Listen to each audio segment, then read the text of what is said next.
करना चाहते हैं, जो रोहतक की लाइफलाइन इसको कह सकते हैं।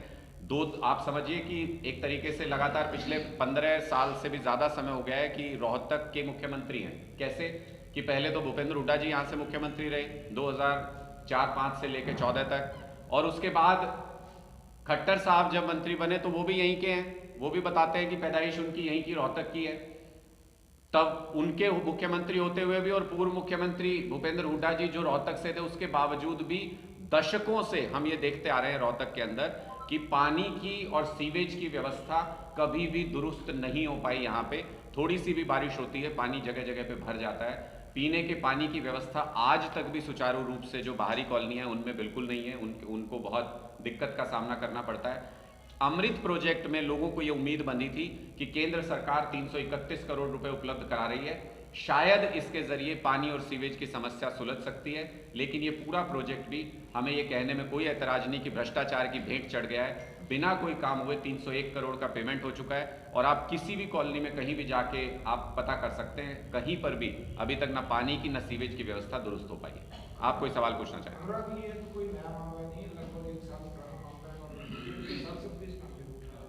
देखिए, मैं इसीलिए इस पे दोबारा ध्यान आप लोगों का आकर्षित करना चाहता हूं, क्योंकि कल जो मीटिंग हुई रोहतक के अंदर, चुने हुए प्रतिनिधियों ने इस बात को लेकर आपत्ति जताई कि ग्राउंड पे जो काम हो रहा है उसको वेरीफाई किए बिना पेमेंट कैसे की जा सकती है। उसको वेरीफाई किए बिना जो पीने की पानी की योजना थी उसको लेके भी सारी पेमेंट कर दी गई, जो सीवेज की व्यवस्था करने के लिए जो पैसे दिए गए थे वो भी सारी पेमेंट कर दी गई। लेकिन चुने हुए प्रतिनिधियों को कहीं पे भी लूप में नहीं लिया गया उसमें।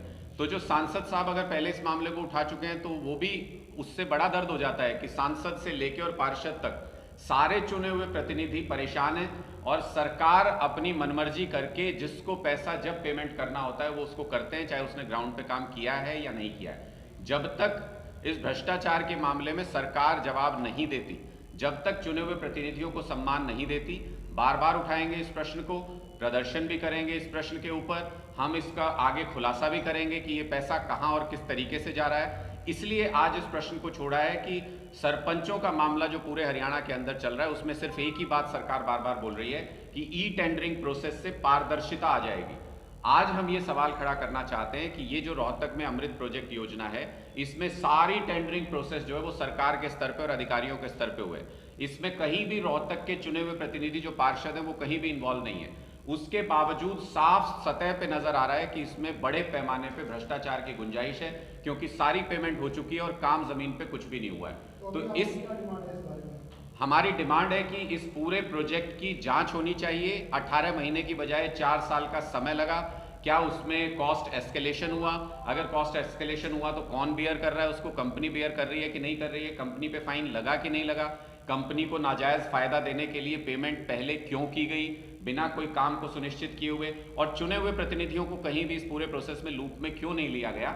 इस पूरे मामले की जांच होनी चाहिए कि क्या इसमें क्विड प्रो को हुआ है, कहीं पैसे का लेन देन होकर के इस पूरे मामले में पेमेंट सरकार की तरफ से की गई है। हम इसकी उच्च स्तरीय जांच की मांग करते हैं। देखिए, भाजपा के कार्यकाल में तो कोई भी सरकारी एजेंसी से जांच कराना मतलब अपनी आंख पे पट्टी बांध लेना। इसलिए हम हमेशा कहते हैं कि ऐसे किसी भी मामले में जुडिशियल देखरेख में जांच होनी चाहिए, ताकि दूध का दूध और पानी का पानी हो सके।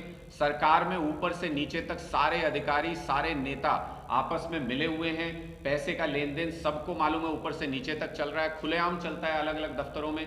इसलिए हमको सरकारी एजेंसी पर इस मामले में भरोसा नहीं है। हमारी मांग है कि इसके लिए कोई जुडिशियल कमेटी बना करके इसकी जांच की जानी चाहिए, और अगर उससे भी सही तरीके से इसकी जांच करना चाहते हैं तो जो चुने हुए प्रतिनिधि जिनको आपने बाईपास किया, उन पार्षदों की एक कमेटी को भी अगर फैक्ट फाइंडिंग कमेटी के तौर पर रोहतक में बना दिया जाए तो वो भी सारा दूध का दूध और पानी का पानी इस पूरे मामले में निकाल के रखते हैं। रिसर्च तो आपने कर लिया कि इसमें भ्रष्टाचार हुआ है, तो क्या ये भी रिसर्च किया है कौन सी कंपनी है जिसको पेमेंट कर दी? क्या पॉलिटिकल इन्फ्लुएंस है किसी पर्टिकुलर व्यक्ति? मैंने आपको यही कहा कि निश्चित तौर पे सरकार के लोगों का इसमें पूरी तरह से रसूख का इस्तेमाल हुआ है, सरपरस्ती का इस्तेमाल हुआ है। आने वाले दिनों में हम आपके सामने एक एक फैक्ट, एक एक रिपोर्ट भी इस मामले पे रखेंगे। आज हम ये गेंद सरकार के पाले में डालना चाहते हैं, आज हम सरकार के ऊपर छोड़ना चाहते हैं कि क्या वो इस मामले की जांच कराएंगे, और अगर वो जांच कराने को नहीं है तो फिर हम एक एक करके इस पूरे मामले का खुलासा एक एक ट्रांजैक्शन का खुलासा और एक एक काम जिसके एवज में पेमेंट होना था उसका खुलासा आप लोगों के सामने आने वाले समय में हम करेंगे।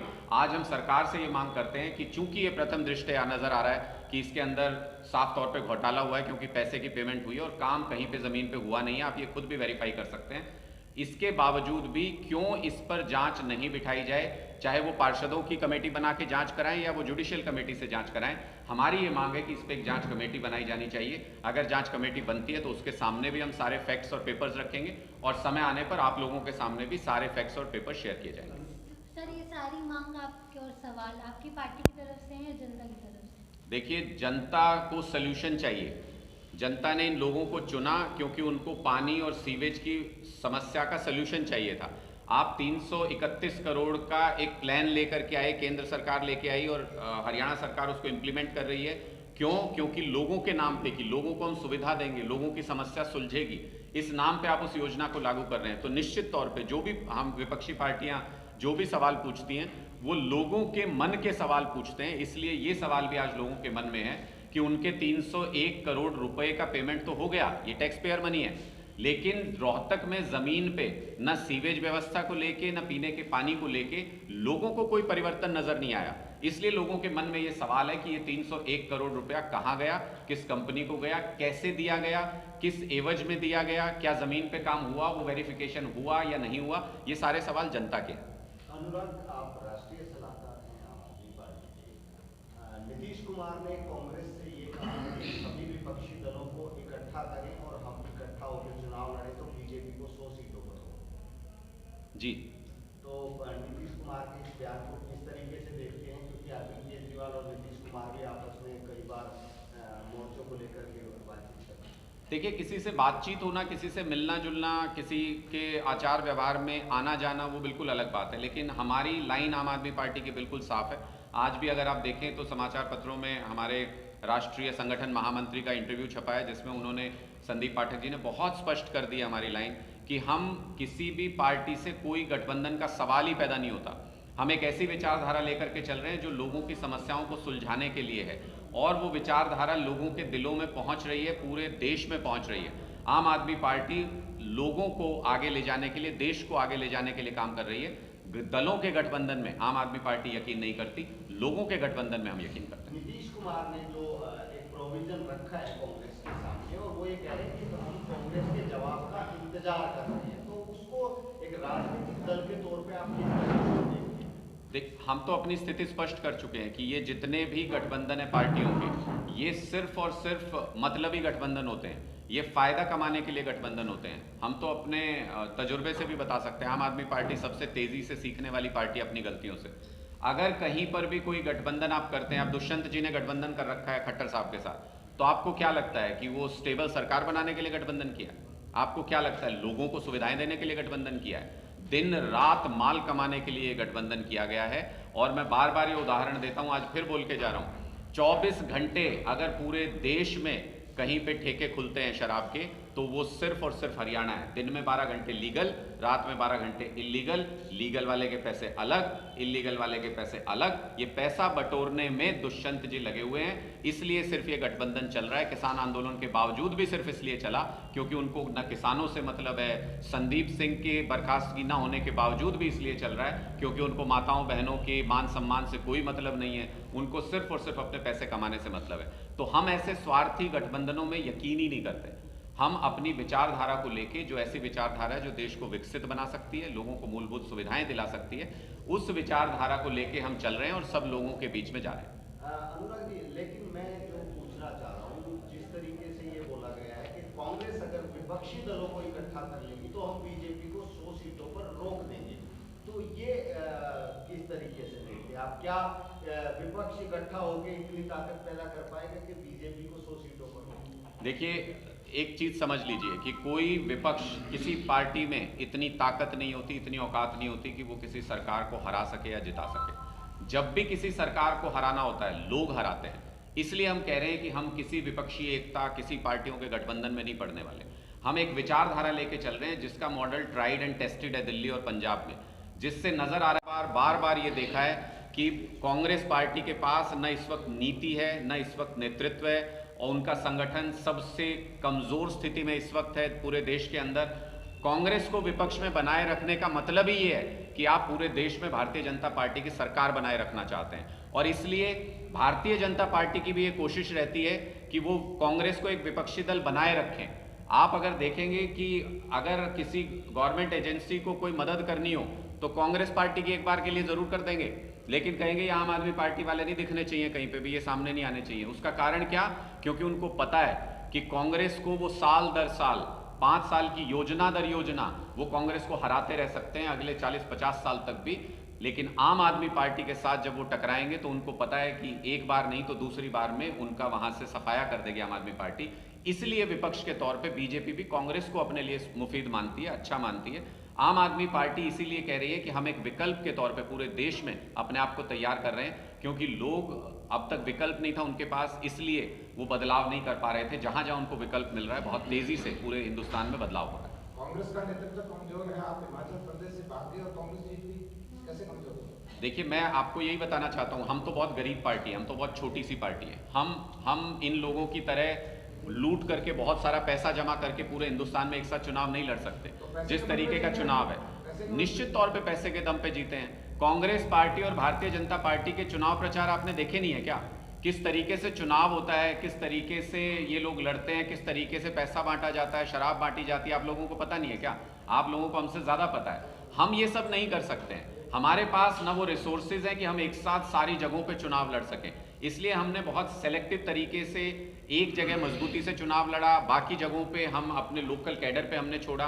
धीरे धीरे पार्टी जिस तरीके से बड़ी हो रही है, जैसे जैसे संगठन देश भर में बन रहा है, हमारी वो ताकत भी बढ़ती जा रही है कि हम एक साथ सब जगहों पे चुनाव लड़ सके, एक से ज्यादा जगहों पे चुनाव लड़ सके। और इसी का परिणाम है कि अब जो आने वाले विधानसभा चुनाव है उसमें तीनों बड़े स्टेट में आम आदमी पार्टी मजबूती से चुनाव लड़ने जा रही है। वहां पे हमारा संगठन विस्तार हो रहा है सब जगहों पे। तो मुझे लगता है कि ये आज के प्रश्न हैं कि क्या विपक्ष की भूमिका में कांग्रेस मुफीद है या नहीं है। लोग ये मान चुके हैं कि विपक्ष के तौर पे कांग्रेस पूरी तरह फेल है। आज देख लीजिए आप हरियाणा के अंदर, अगर कांग्रेस कमजोर नहीं है तो संदीप सिंह के मामले पे क्यों कहीं पे भी कांग्रेस की एक आवाज सुनाई नहीं दे रही है। मैं बार बार ये बोलता हूं, आज फिर आपके कैमरे के माध्यम से बोल रहा हूं, भूपेंद्र हुड्डा जी अपने आप को इस इलाके का नेता बताते हैं। उनके इलाके से ये बेटी आती है, ये बहन आती है जिसने शिकायत की संदीप सिंह के खिलाफ छेड़छाड़ की। भूपेंद्र हुड्डा जी के मुंह पे टेप लगा हुआ है। जो अपनी बहन बेटियों के मान सम्मान के लिए सवाल नहीं उठा सकता, ऐसे नेता आपको लगता है कि वो बीजेपी के खिलाफ सरकार बदलने का काम कर देंगे? ऐसे नेता आपको लगता है मजबूत नेता हैं? मैं तो बार बार मैंने ये कहा है कि धिक्कार है ऐसी राजनीति पे, अगर आप अपनी बहन बेटियों के मान सम्मान के लिए आवाज नहीं उठा सकते। कांग्रेस आज तक के इतिहास में सबसे कमजोर स्थिति में हरियाणा के अंदर और पूरे देश के अंदर है, और इनके रिवाइवल की कोई गुंजाइश कहीं पर भी नजर मुझे नहीं आती। आपका कहना सीधा यही है कि फ्रेंडली मैच चल रहा है? निश्चित तौर पे फ्रेंडली मैच चल रहा है। हुड्डा साहब का चंडीगढ़ के अंदर संदीप सिंह के घर से दीवार लगती है। क्या मजाल अपने घर से निकल के संदीप सिंह के घर के सामने बैठ के अकेले भी प्रदर्शन कर दें, कोई सवाल ही पैदा नहीं होता। क्या मजाल इस पूरे मुद्दे पे दीपेंद्र हुड्डा या भूपेंद्र हुड्डा मुंह से आवाज तक निकाल दें। ये पूरी नूरा कुश्ती चल रही है, मैच फिक्सिंग चल रही है। बीजेपी इनको बताती है कि इस मुद्दे के ऊपर आप ये स्टैंड लीजिए, तो कांग्रेस वो स्टैंड लेती है। जिस दिन बीजेपी कह देती है इस मुद्दे पे आप चुप रहिए, ये चुप रहते हैं। तो ये पूरा हरियाणा इस वक्त देख रहा है कि अगर आप बहन बेटियों के मान सम्मान पे नहीं बोल सकते तो कोई और ऐसा मुद्दा नहीं है पूरे हरियाणा के अंदर जिसके ऊपर की विपक्ष आवाज उठाएगा। ये नूरा की कुश्ती है, इनकी फिक्सिंग है। कांग्रेस जब बीजेपी बुलवाना चाहती है बोलती है, जब चुप कराना चाहती है चुप करा देती है। मैं प्रदेश ऑफिस की घेराव से लेकर राजभवन तक पहुंचे, उसके बावजूद सरकार की तरफ से कोई रिस्पॉन्स नहीं। देखिए, मैं तो कह ही रहा हूं कि हम तो सड़क पे अपना संघर्ष, इस मुद्दे को हम छोड़ने वाले नहीं है। अगर भारतीय जनता पार्टी को ये लगता हो कि कुछ वक्त के बाद इस मुद्दे को शांत कर देंगे वो, तो इस मुद्दे को हम छोड़ने वाले नहीं है। ये सड़क के ऊपर तब तक संघर्ष जारी रहेगा, तब तक हम ये आवाज उठाते रहेंगे जब तक सारा हरियाणा या तो इस बात को लेकर जागरूक नहीं हो जाता कि ये भारतीय जनता पार्टी वाले हमारी बहन बेटियों के मान सम्मान के साथ खिलवाड़ करते हैं, या फिर संदीप सिंह को बर्खास्त नहीं किया जाता। ये लड़ाई तब तक जारी रहेगी। मैंने पहले भी कहा, मैं फिर कह रहा हूं, सड़क को इतना गर्म कर देंगे हम इस मुद्दे के ऊपर कि खट्टर साहब का, इनके मंत्रियों का सड़क पे निकलना मुश्किल हो जाएगा। इनको इस बात पे या तो जवाब देना पड़ेगा लोगों को, या बर्खास्त करना पड़ेगा संदीप सिंह को। ऐसे काम नहीं चलेगा कि ये शीशे के महलों में बैठ करके हमारी बहन बेटियों के मान सम्मान के साथ खिलवाड़ करते रहें और हम चुपचाप देखते रहें। ये आम आदमी पार्टी नहीं कर सकती। एक और मुद्दे पे मैं छोटी सी बात अपनी रखना चाहता हूँ, क्योंकि आज मैं अभी धमतान गया था जहाँ पर बहुत बड़ा धरना चल रहा था। आखिरकार सरकार झुकी है वहाँ पे, और लेकिन सरकार को ये बात मानने में, जायज़ बातें मानने में 5 दिन का समय लगा। 5 दिन तक उस व्यक्ति का पार्थिव शरीर वहीं पर धमतान में रखा रहा। आज जब हम वहाँ गए तो मैं उस वक्त बड़ा भावुक हो गया। उनके भाई आए, रो रहे थे वो वहाँ पे कि किस तरीके का दबाव पुलिस और प्रशासन उनके ऊपर बना रहा है। मेरा सवाल आज ये है, जो मैं वहाँ पंचायत में भी लोगों के बीच छोड़ के आया हूँ, कि आज इतना माड़ा, इतना खराब समय आ गया हमारा कि हमें चंद यूनिट बिजली के लिए सरकार ने एक व्यक्ति को आत्महत्या करने के लिए मजबूर कर दिया। मेरा सवाल ये है कि जब पड़ोस में दिल्ली के अंदर 200 यूनिट फ्री मिल सकती हैं, जब पंजाब के अंदर 300 यूनिट बिजली फ्री मिल सकती है, तो हरियाणा के अंदर ये क्यों नहीं हो सकता? हरियाणा के अंदर इतनी बुरी स्थिति क्यों है कि कुछ यूनिट बिजली का आप चोरी का किसी पे भी आरोप लगा देंगे, घर की दीवार कूद के बहन बेटियां सो रही हैं, आपने इतना खुली छूट दे रखी है बिजली विभाग को, बिना नोटिस दिए हुए, बिना कुछ किए कहीं पर भी कूद के घर में घुस जाते हैं। आप कुछ कंप्लेंट करेंगे, आपकी सुनी नहीं जाएगी, पुलिस को बुला के आप ही के खिलाफ केस दर्ज करा देंगे। यानी आपने एक लूट तंत्र बना दिया। किस चीज के लिए? चंद यूनिट बिजली के लिए। आज बिजली हवा और पानी की तरह मूलभूत जरूरत है, और इसको उपलब्ध कराना सरकार की जिम्मेदारी, आम आदमी पार्टी का ये मानना है। और आज ये बहुत ही शर्मनाक क्षण है जब हम देखते हैं कि पड़ोस के राज्यों में फ्री बिजली मिल रही है गरीब लोगों को, उनको इस तरीके से जीवन में संघर्ष नहीं करना पड़ रहा, और हरियाणा के अंदर एक गांव में एक गरीब व्यक्ति को सिर्फ इसलिए अपनी जान देनी पड़ती है क्योंकि कुछ यूनिट बिजली का सवाल जिस पे उसको ब्लैकमेल किया गया, सरकारी एजेंसियों द्वारा दबाव बनाया गया। राजस्थान से 2 किडनैप किया गया समुदाय, जैसे हरियाणा में जली गाड़ी के अंदर देखिए बहुत ही दर्दनाक है ये पहलू भी, और हम लगातार इस सवाल को उठाते रहे हैं। केंद्र सरकार की एक रिपोर्ट आई है जिसमें ये बताया गया कि जितने सारे के सारे जो हमारे स्टेट्स हैं, 29 स्टेट्स और जितने केंद्र शासित प्रदेश, कुल मिला के 36 जगह बनती हैं। 36 जगहों में से हम 36वें नंबर पे हैं हरियाणा नागरिक सुरक्षा के मामले में। मुझे लगता है इससे बुरा दिन आ नहीं सकता। वही रिपोर्ट बताती है कि 27% अपराध बढ़ गए महिलाओं के खिलाफ हरियाणा में। और पहले खट्टर साहब ने बेरोजगारी के ऊपर ये कहा था कि ये एजेंसी जो रिपोर्ट दे रही है ये फर्जी है। आज मैं उनको चुनौती देता हूं कि वो कैमरे पे आएं और ये कहें कि केंद्र सरकार ने ये आंकड़े दिए हैं उनकी नागरिक सुरक्षा के मामले में, वो कैमरे पे आएं और कहें कि मोदी सरकार फर्जी है, केंद्र सरकार फर्जी है। क्योंकि कानून व्यवस्था की हालत हरियाणा में इतनी बदतर शायद कभी नहीं थी इतिहास में जितनी कि आज कानून व्यवस्था की हालत बदतर है। और उसका कारण सिर्फ एक है कि आप जो भी अपराधी हैं उनका हौसला बढ़ाते हैं। छेड़छाड़ करने के आरोप जिस व्यक्ति पर हैं वो आपने मंत्री बना रखा है, सबके कहने के बावजूद भी आप उसको हटाने को तैयार नहीं है। और जो जिस तरीके के फ्रिंज एलिमेंट्स जो समाज को डिस्टर्ब करने की कोशिश करते हैं उनके ऊपर आपकी सरपरस्ती है, इसलिए ये अपराध लगातार बढ़ रहे हैं। हम ऐसे किसी भी अपराध की घोर निंदा करते हैं।